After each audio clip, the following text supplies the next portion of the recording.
Now with winter fastly approaching, it's a great time to tackle some maintenance that you've been putting off. Now regarding my 17-year-old Acura, whenever I brake from highway speeds, typically 55, 60 miles an hour, so it has to be pretty fast, the steering wheel does start to shake. It's just in the steering wheel.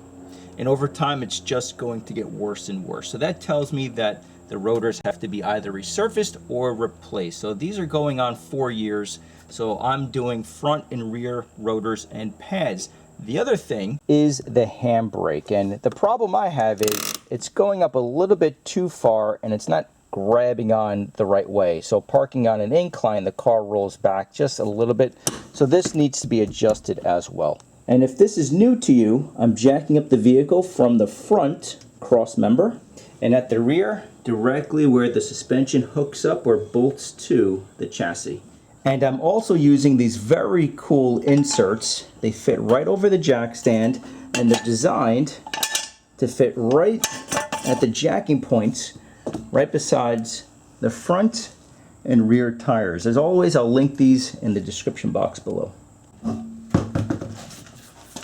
the first step is just swinging this caliper out from the bracket that it's held on, and we have a fastener here that we can leave on, and there's a bottom one right back here.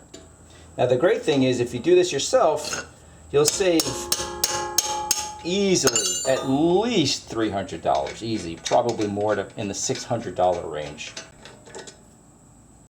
And then we have the brake hose, and it's attached on with a bracket, and we just need to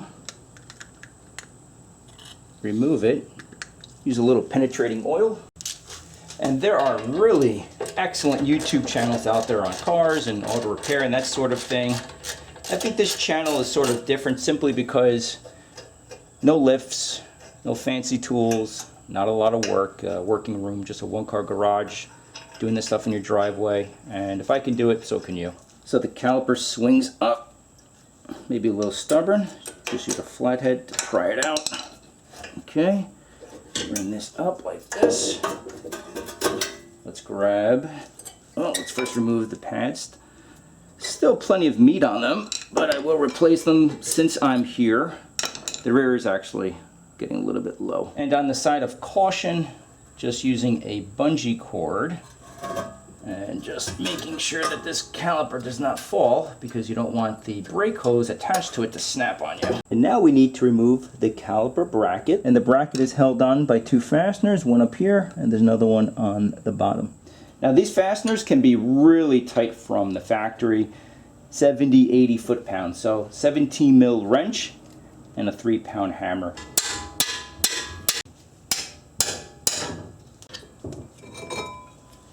Now if you do have these two fasteners in your rotor, this is your best friend. Again, I'll link everything below, but check this out. It makes it so easy to remove. So if you own an Acura or a Honda, this is an absolute must.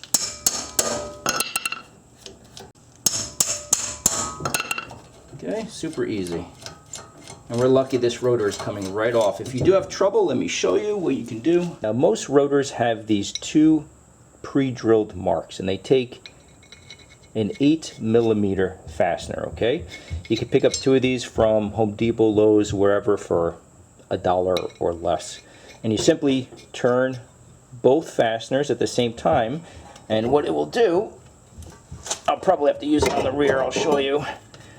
It will come through on the other end and strike the hub and remove the rotor. It's by far the easiest way to remove a rotor. Now because I'm located in the Northeast, I want coated rotors. They tend to last a lot longer with the salt and just nasty weather. I've had very good success with Powerstop, Evolution. Here are the fronts on the bottom and front brake pads. But this has a really nice coating. There we go.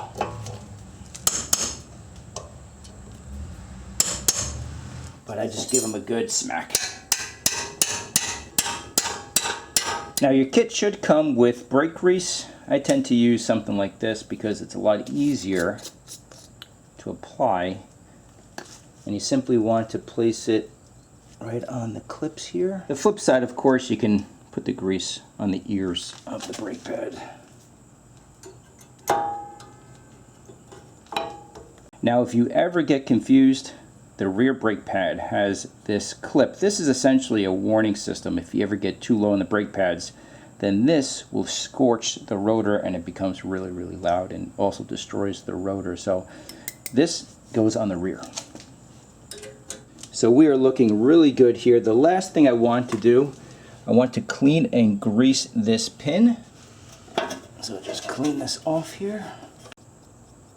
And this is just fresh brake grease. Now the last step is compressing the piston of the caliper back into its bore. A lot of different ways you can do this. This is the easiest for me. I simply use one of these brake pad kits. They're inexpensive. It just makes the job really easy. Otherwise you can use something like C-clamps that I've shown in the past, or even just really large pair of pliers. But again, I don't want to score anything up, so I like to use this kit. And it's simply, look how nice and easy it gets the job done.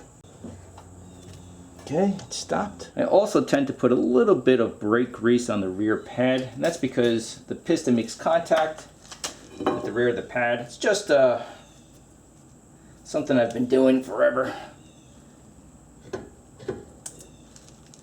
Okay, this comes down. There we go. So we have the one fastener holding on the bottom of the caliper, the brake hose fastener. I'll jump over to the passenger side off camera, and then we can do the rear. Okay, so let's knock out the rears, and we're all done. Now make sure you have the handbrake off. Now this may happen. This fastener, you see how it's moving? So just grab an adjustable wrench.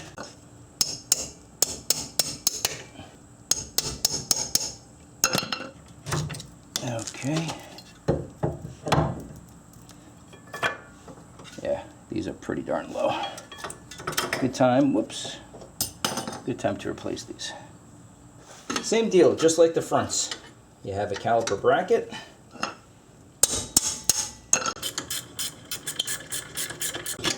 Okay.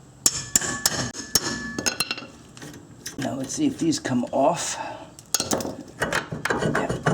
Okay. Now on the old rotor, don't forget to transfer your rubber plug. This is where we adjust the handbrake. If you've never done brake pads before, the wonderful thing, it's just like anything else. Once you do it once and then a second time, by the time you hit your third and fourth time, you're just in strides. You're going through it very, very quickly and doing it the right way. Where's that other fastener? Here it is. Okay. A good weekend project, you know?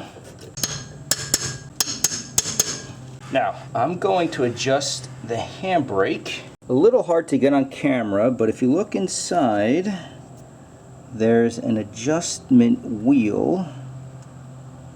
There it is, right there. And all that you do is take a flathead and press toward the vehicle. Okay, so you're pressing this way. A little hard with the camera in the way, but I have a larger flathead. Finding that wheel and then pressing in. Just 3 times in my case. Our trusty hammer. Once again, using the brake pad tool to press in the piston. Some vehicles you must use a tool because not only do you need to compress it, but also turn it at the same time. For example, Nissans do that or use that system. So on the Acura here, simple enough, just needs to be pressed in. Okay. Now there's also a spring inside the caliper. Now the kit did include it, but it's not fitting the right way. So I'm just reusing the old one for now. It should be okay, but sometimes that does happen. But these still feel pretty good. Once again, light tap. Just don't forget to reinstall the dust cap. So at this point I just need to take the vehicle for a drive, break in the pads, and as you can see the throw for the handbrake is a lot shorter, so we're in good shape there. As always, thank you for watching. I hope you've learned something, and I'll see you next time.